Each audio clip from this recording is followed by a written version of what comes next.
Olá, tudo bem? Começa agora o programa Alesp Conecta. Hoje nós vamos falar sobre os cuidados com os prematuros durante a pandemia. E para falar sobre esse assunto, eu recebo a doutora Patrícia Orioli, que é pediatra. Seja bem-vinda, doutora. Olá, tudo bem? Fico muito feliz e agradeço pelo convite. Nós que agradecemos por ter aceito. Bom, doutora, eu queria que a senhora falasse para a gente um pouquinho assim, quando um parto ele é considerado prematuro? Em quanto tempo? Sim, a gente considera um parto prematuro todo aquele parto que acontece antes de completar 37 semanas de gestação, né? E os prematuros, eles vão ter diferentes graus de gravidade, né? E quanto mais precoce for o nascimento, ou seja, quanto mais prematuro for o parto, mais cuidados aquele bebê vai demandar e menos e mais chances ele vai ter de ter alguma complicação. Uhum. Eu queria que a senhora falasse também para a gente o que pode causar o parto prematuro. Nós temos vários fatores de risco para parto prematuro, né? Em relação à mãe, a gente pode ter descompensação de alguma patologia materna, então pressão alta, diabetes, infecção, como a infecção do trato urinário, alguma alteração anatômica no útero, por exemplo, aquele útero que é mais curto, ele tende a desencadear um trabalho de parto prematuro, alterações placentárias, uma placenta que descola prematuramente pode predispor o trabalho de parto prematuro, além da idade materna. Então, as mães adolescentes e aquelas com mais de 35 anos, elas têm maior propensão a ter parto prematuro. Além disso, as gestações múltiplas, né, agora que está mais frequente por conta da fertilização in vitro, elas também tendem a desencadear trabalho de parto prematuro e fatores relacionados ao próprio feto, como malformações, também acabam desencadeando o trabalho de parto mais precoce. Uhum. Quais aspectos da gestante podem também ocasionar esse parto prematuro? Por exemplo, a obesidade é um fator para isso? Se a mulher já tem algum problema como diabetes, pressão alta, alguma doença pré-existente, isso pode também ter reflexo ali no parto?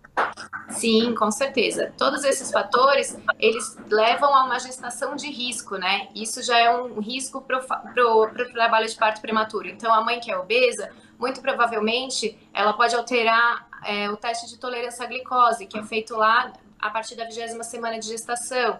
Então, descompensações de diabetes levam ao trabalho de parto prematuro. A pressão alta, se ela não for bem controlada ao longo da gestação no pré-natal, você também vai ter o desencadeamento de trabalho de parto prematuro, ou ainda essa gestante pode chegar a ter risco de vida e a equipe médica precisar intervir e interromper aquela gestação antes do momento certo, né? Então, o que a gente tem que lembrar é que o pré-natal é um momento muito importante da gestação, ele tem que ser feito de forma adequada, porque é nele que são diagnosticadas todas essas situações de risco para o desencadeamento de trabalho de parto prematuro, e é lá que a gente consegue intervir na redução dessa taxa de prematuridade.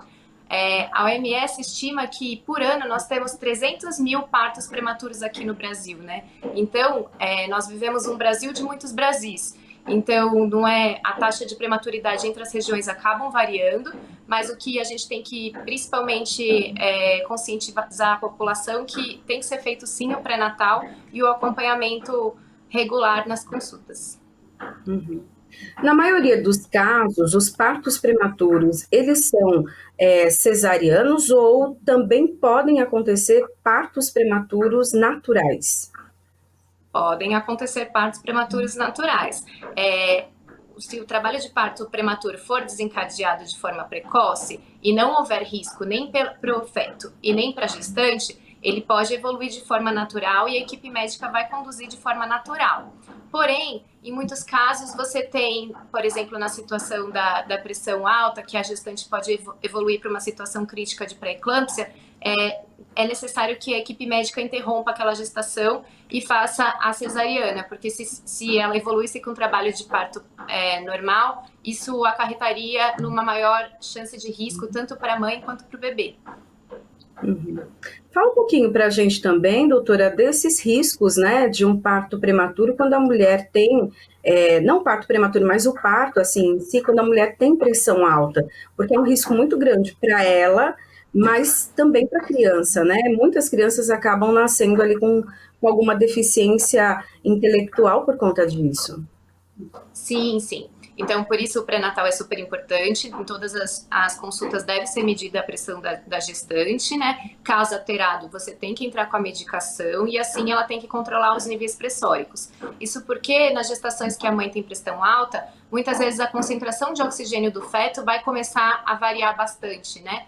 Isso faz com que ele entre em algum grau de sofrimento, né? Então, é muito importante que controle-se bem essa pressão e caso isso não seja possível, então esse bebê ele pode ter alterações sim de desenvolvimento neurológico, uma vez que você tem alteração ali na artéria cerebral do bebê, né? E a gente só vai poder estimar essas possíveis sequelas após o nascimento. Fora isso, o que a gente vê muito em relação ao parto prematuro é que a interrupção precoce dessa gestação. E quanto mais precoce a gente interrompe essa gestação, maior a chance de complicação para o bebê e maior a chance desse bebê ter algum grau de sequela, né? Uhum. Doutora, vamos falar um pouquinho agora em relação à Covid-19. No caso, as mulheres, as gestantes que acabam contraindo o vírus, elas podem ter o parto antecipado? Sim. O Centro de Controle e Prevenção de Doenças dos Estados Unidos, o CDC, divulgou que toda gestante com Covid-19 ela tem maior propensão ao desencadeamento de trabalho de parto prematuro e também de aborto espontâneo. Então, isso por si só já é um fator de risco para o trabalho de parto prematuro. Além disso, temos as gestantes de alto risco que já têm algum grau de comorbidade. Todas essas gestantes elas já vão ser, já vai complicar um pouco mais a situação, porque se em algum momento a gestação colocar em risco essa mãe, a equipe médica vai ter que interferir e também vai ter que interromper a gestação prematuramente e com isso você também tem um aumento do índice do parto prematuro, mas que nesse caso não foi de forma natural, né? O que a gente tem que lembrar é que de forma fisiológica, a gestação já altera o organismo da mulher. Então, essa mulher ela já tem uma capacidade pulmonar diminuída por acúmulo de líquido, por maior distensão da barriga. Isso faz com que ela tolere menos infecções respiratórias, assim como a causada pelo Covid-19. Então, essas mulheres elas vão ser mais propensas a apresentarem algum grau de complicação relacionada à Covid. Uhum. Aí, no caso, quando, né, relacionado à Covid, esse parto, então, antecipado, ele acaba sendo definido pelo médico ou o próprio organismo, né, da mulher já acaba antecipando esse parto? Sim, sim. Por exemplo, a própria Covid, segundo o CDC, pode desencadear o trabalho de parto, e aí a equipe médica pode conduzir e tentar inibi-lo. Porém, a partir do momento a gestação começa a colocar em risco a vida da gestante, a equipe médica tem que intervir e antecipar esse parto. Uhum. Quando o parto ele é prematuro, mas ele é natural, né, normal, a mulher tem os mesmos sinais, ela tem os mesmos sintomas ali de quando o parto já está no período certo? Por exemplo, o rompimento da bolsa, já as contrações. Como que funciona então esse parto antecipado? Porque também o bebê acaba enganando a gente em vários momentos, né? Parece que está na hora, mas ainda não está na hora, é só sinal falso.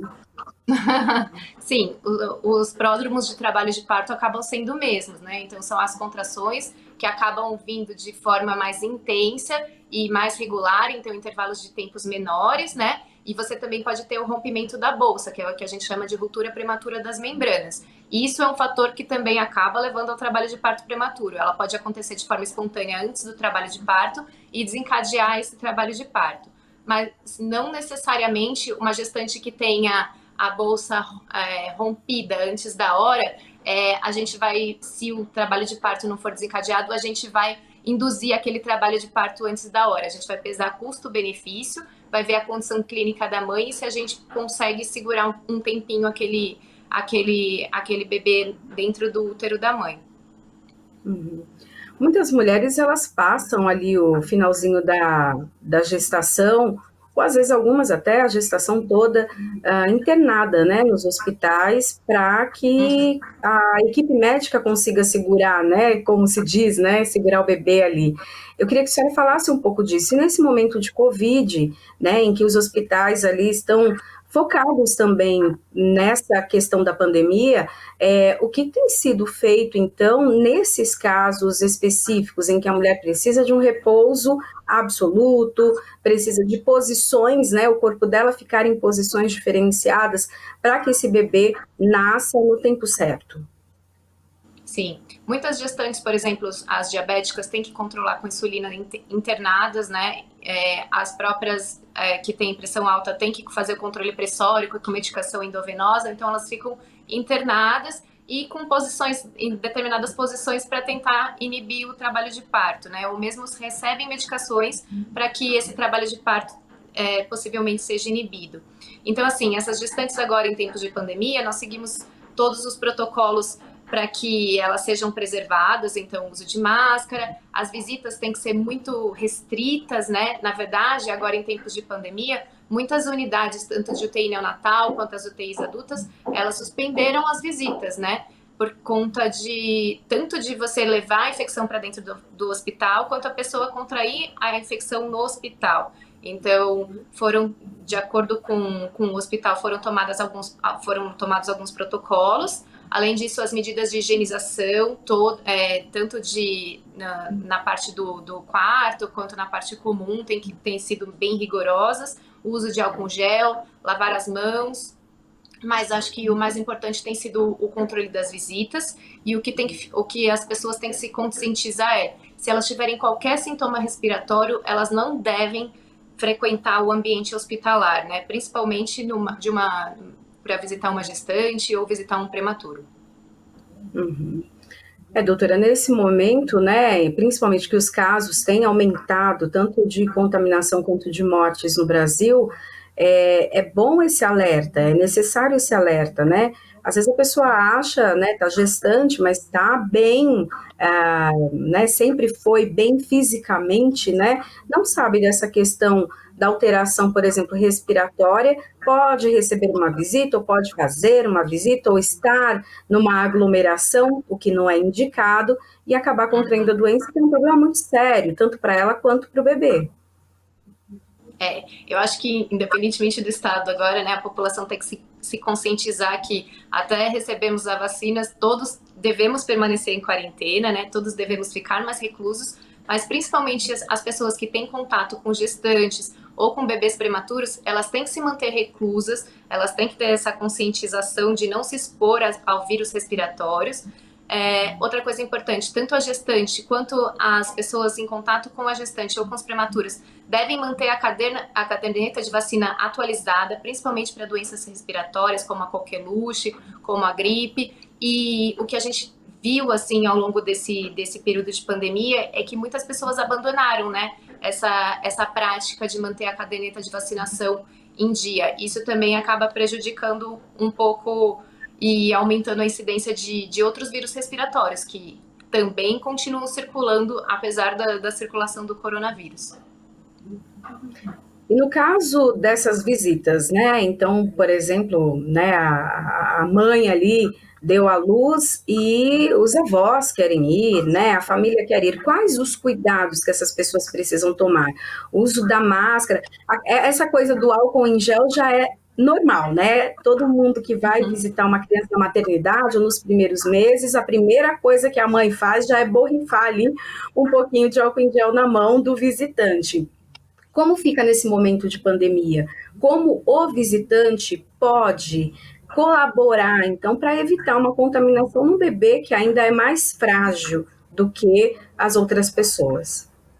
Sim, eu como pediatra, né, sempre orientei essas primeiras visitas assim na maternidade ou em casa. O que a gente sempre fala o bebê nos 3 primeiros meses eles são mais imaturos e eles não têm ainda completamente o sistema imunológico formado. Eles recebem alguns anticorpos das mães, mas eles ainda não receberam o primeiro pool de vacinas. Então, quanto mais você conseguir retardar essas visitas, é melhor para o bebê.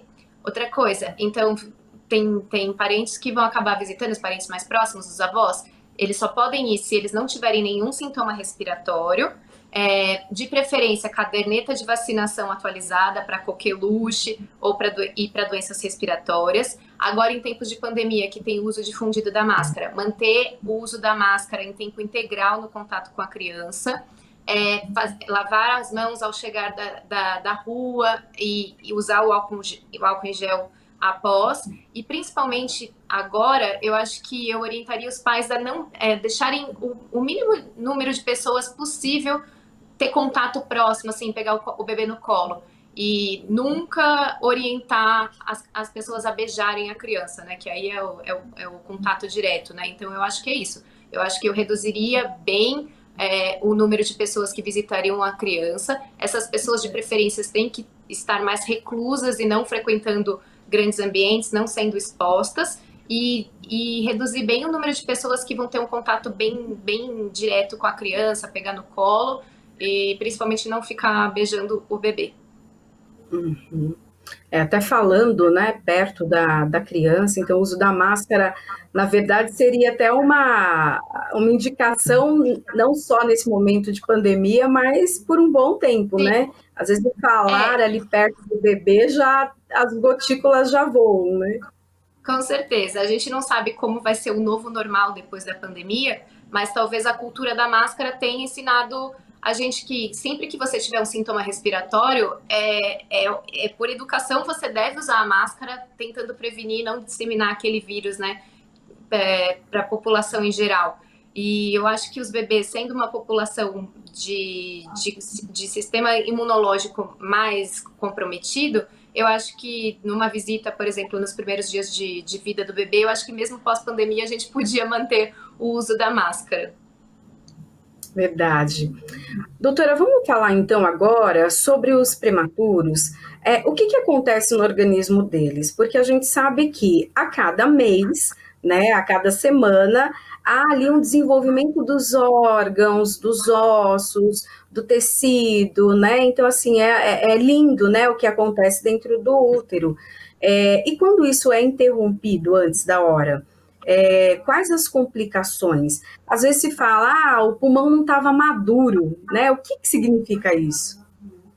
Então, a regra é clara. Então, cada dia que passa o feto dentro da barriga da mãe dele, ele é importante para aquele desenvolvimento. Muitas vezes os órgãos estão formados, mas não maduros o suficientes, né? Então, assim, por exemplo, do ponto de vista respiratório, aquele pulmão pode estar formado, mas a substância que é responsável pela maturação do pulmão, que é o surfactante, ela só vai começar a ser produzida lá na 30ª semana. Ela é produzida na 23ª, mas ela só começa a ser liberada e começa a ter a eficiência suficiente lá na 30ª semana.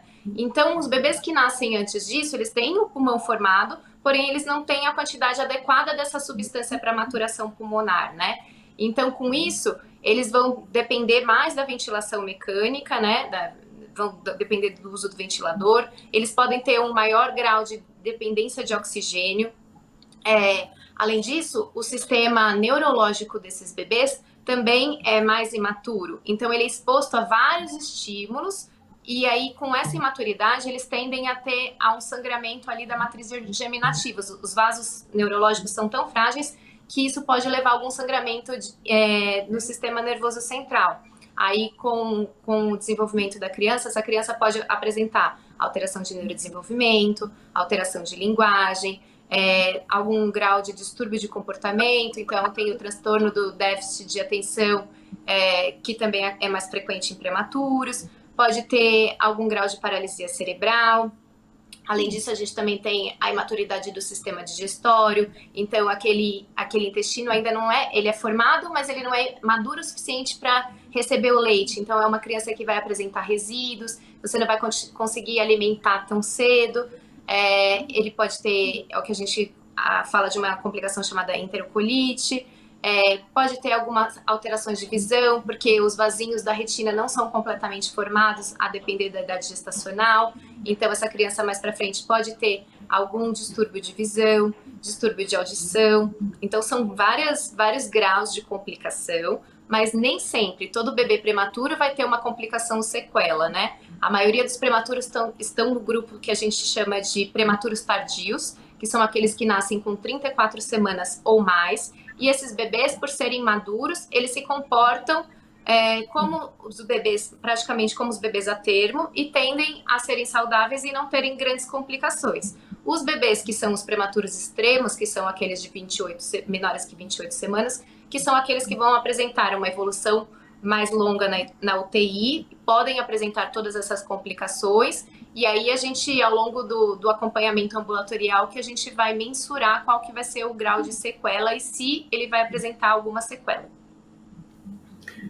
Quando essa criança está ali na incubadora, está na UTI, esse processo, esse tempo que ela fica lá, o organismo dela também vai maturando? Como que é? O que acontece quando ela está dentro daquele equipamento? Existem medicações que ajudam essa criança, então, a desenvolver esses órgãos? Sim, a começar pela própria incubadora, né? O bebê nasce prematuro, ele não tem a capacidade de manter a temperatura corporal. Então, ali a incubadora tá fazendo com que ele mantenha a temperatura corporal e a depender da idade gestacional, a gente tem indicação de umidificar, porque a pele deles é tão fininha que as perdas de líquido ali, as perdas insensíveis são muito altas. Então, a gente tenta acabar reduzindo isso.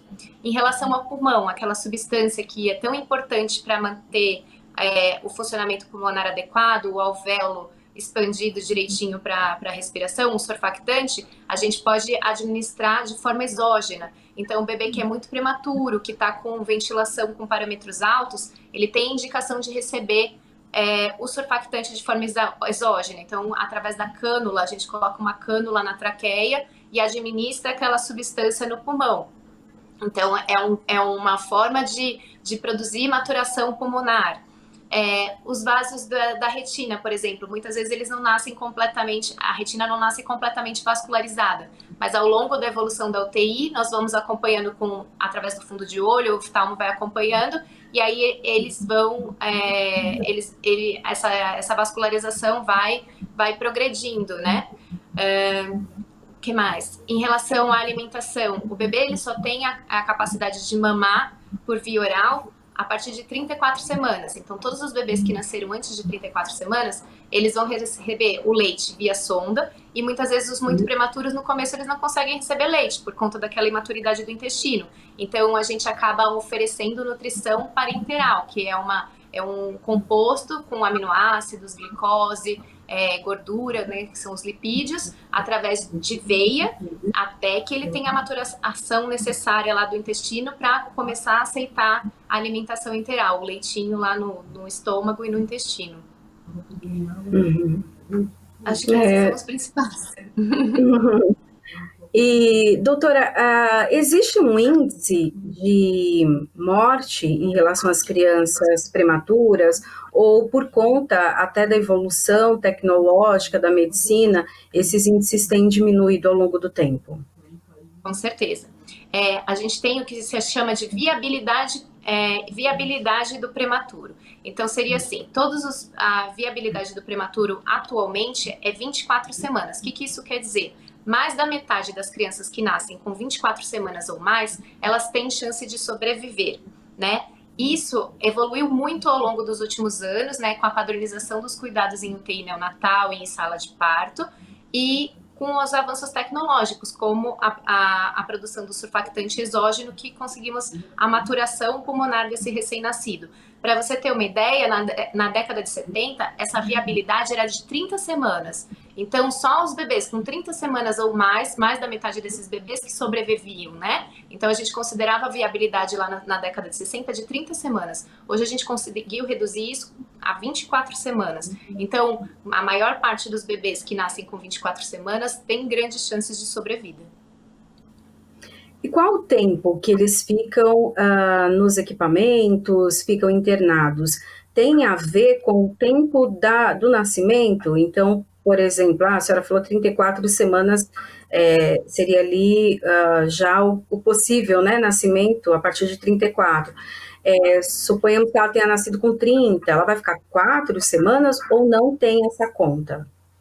Não tem essa conta, mas assim, ó, os bebês com 34 semanas ou mais, eles são mais maduros, então eles já conseguem mamar por boca, né? Você não precisa da sonda, eles conseguem manter a temperatura corporal. Então, assim, o que a gente faz com os 34 semanas ou mais, eles vão ficar em UTI até eles completarem mais ou menos 2 quilos. Eles vão ficar internados até mais ou menos 2 quilos, que é quando a gente costuma dar alta para esses bebês prematuros, né? Os bebês, eles costumam perder 10% do peso na primeira semana de vida, ali nos 10 primeiros dias, e aí depois eles têm a recuperação do peso, e quando eles alcançam 2 quilos, a gente acaba concedendo a alta. Isso se eles não tiverem alguma intercorrência ali ao longo da UTI, se eles conseguirem manter o índice de glicose lá da glicemia no sangue, conseguirem se manter o nível de glicose adequado, se eles não ficarem cansados, se eles conseguirem fazer a transição lá para o período, a transição do intraútero para o extrauterino sem nenhum problema, sem nenhuma necessidade de oxigênio suplementar. Então, mesmo o bebê prematuro tardio, ele tende a receber uma alta mais precoce, mas a gente não consegue estimar em quanto tempo, né? Vai depender de quanto tempo ele demora para atingir os 2 quilos e se ele tem algum grau de complicação ou não, se ele tem alguma infecção ou não. Os bebês que nascem muito prematuros, então aqueles menores de 28 semanas, que nascem com 1 quilo ou menos, então eles têm internações muito prolongadas, às vezes de 2, 3 meses, né? Porque eles têm que chegar lá nos 2 quilos, isso demora muito, e tem que enfrentar todas as dificuldades de um prematuro. Então, conseguir respirar sozinho, que leva um tempo, então eles ficam um tempo em ventilação, conseguir digerir direitinho o leite, então primeiro eles vão receber nutrição parenteral, depois eles vão começar com leite, depois eles vão, só com 34 semanas que eles vão aprender começar a aprender a mamar, e a gente vai transicionando, deixando um pouquinho por sonda, um pouquinho por boca, até que eles consigam fazer todas as funções sozinho, alcancem 2 quilos para alta. Então, é difícil fazer essa conta, mas sempre que nasce um bebê prematuro, a gente conversa com a mãe, que cada dia é um dia de luta, né? E que vai ser uma jornada longa ali, até ele conseguir se inteirar de todas as funções que ele tem que fazer sozinho. Doutora, todos os prematuros vão para a UTI? Há essa necessidade de ir direto para a UTI ou não? E no caso da família, qual o papel da família na recuperação dessa criança, para que essa internação seja mais curta? Na verdade, assim, vai depender do grau de prematuridade e do protocolo do hospital, né? A grande maioria dos hospitais fala que bebês menores que 35 semanas devem ir para a UTI ou para um berçário, caso você tenha um berçário ou um cuidado intermediário, e se o bebê for prematuro muito extremo, ele vai precisar de cuidado de UTI mesmo. Os que nascem de 35 semanas ou mais e tem mais que 2.200 gramas de peso, eles podem ficar em alojamento conjunto com a mãe e serão observados ali se vai apresentar alguma alteração ou não. Dos bebês prematuros extremos que ficam em UTI, a mãe é imprescindível para a evolução desse bebê na UTI e para o processo de cura, caso ele tenha alguma complicação. Então, a mãe é sempre encorajada a participar do cuidado desse bebê desde o início, né? Assim que o bebê tiver condições, ela é estimulada a fazer o canguru, o contato pele a pele, para estabelecer um vínculo com aquele bebê. Depois, aqueles bebês que conseguem já mamar por boca, a gente estimula o aleitamento materno. Isso porque é uma construção de vínculo e aquele bebê depende da mãe na sua evolução, né? Por isso que a equipe multidisciplinar ali naquele hospital da UTI, no ambiente da UTI neonatal é bem importante. Então, os pais, eles têm que se manter sadios, eles têm que ter a noção que vai ser uma jornada longa, mas eles têm que ser estimulados desde cedo nos cuidados daquele bebê, no vínculo, para ajudar na jornada desse bebê mesmo. Uhum. E daí, quando tem a alta, né? Com certeza, uma grande festa para toda a família, mas os cuidados também são redobrados em casa, né? Tendo um bebê que já nasceu no tempo certo, no termo, já tem ali todo um cuidado. Quais são os cuidados, então, para quem tem um prematuro em casa? Então, os cuidados do prematuro vão ser aquilo: visitas restritas, caso seja necessário, então, receber aquelas visitas. Elas deverão ficar reclusas também, não estarem circulando muito pela cidade. Elas devem ter a caderneta de vacinação atualizada para doenças respiratórias. Elas não podem, em hipótese alguma, visitar o bebê se elas tiverem algum grau de sintoma respiratório ou febre, né? Que mais? O uso da máscara agora, em tempos de pandemia, deve ser mantido no contato integral com o bebê. A lavagem da mão, o uso do álcool gel. Que mais? Além disso, eu acho que são essas as principais medidas mesmo, né? E eu acho que quanto menos contato o bebê tiver nos 3 primeiros meses, para ele vai ser melhor ali para a maturação do sistema imunológico, né? Então, acho que seriam essas principais medidas mesmo. Os pais, eles precisam ter um atendimento diferenciado para essas crianças. Tem a questão das mamadas, por exemplo, a cada 3 horas, mesmo que o bebê esteja dormindo, dá uma acordadinha, faz ele mamar. Como que funciona essa rotina, nova rotina em casa, que para uma criança que não ficou internada, que, né, já teve ali o parto e foi para casa, já é uma rotina diferente? Qual é essa rotina para o prematuro? O prematuro, outra coisa bem importante é que ele vai ter que ter o sucesso dele, e a redução das sequelas vai depender também no cuidado pós-alto. Então, ele tem que ser acompanhado por um profissional especializado ali no pós-alto, um atendimento ambulatorial, e esse profissional vai acabar acompanhando aquele desenvolvimento, que muitas vezes é diferente de uma criança que nasceu no tempo certo, mas ele vai acompanhando para ver se as aquisições estão sendo desenvolvidas no tempo certo e se há necessidade de alguma intervenção adicional, né? Então, assim, em relação à mamada, é padrão, todos os bebês que saem da maternidade, eles têm que mamar de 3 em 3 horas. Então, a mãe vai, se tiver aleitamento materno, ela vai dar o peito de 3 em 3 horas, vai acordar aquele bebê até a consulta do pediatra, que ele vai pesar e vai ver se ele está ganhando peso adequadamente, para ver se ela pode, por exemplo, pular uma mamada na madrugada. Ou então, talvez tenha que reduzir o intervalo caso ele não esteja ganhando peso adequadamente. Vai ser nessas consultas que vão se delineando quais serão as próximas medidas, né? Além disso, o pediatra que acompanha ali no ambulatório, ele vai orientar em relação às vacinas, quais são as diferenças da vacina do prematuro, quais são os cuidados que a gente tem que ter, quais são os outros profissionais, se ele tem que ter acompanhamento com o neurologista, se ele tem que fazer algum exame adicional na alta. Então, é bem importante que toda criança tem que ter um acompanhamento regular com o pediatra, mas o prematuro, o sucesso dele e a redução do grau de sequela é principalmente nesse acompanhamento com o profissional capacitado ali e que vai tentar também ajudar nesse sucesso pós-alta. Ok, quero agradecer então a doutora Patrícia Orioli, que é pediatra, falou para a gente sobre os cuidados então com os bebês prematuros durante esse período de pandemia. Muito obrigada, doutora. Eu que agradeço o convite, muito obrigada a vocês. Obrigada. Bom, o programa Alesp Conecta fica por aqui. A gente se encontra na programação da Rede Alesp. Tchau, tchau.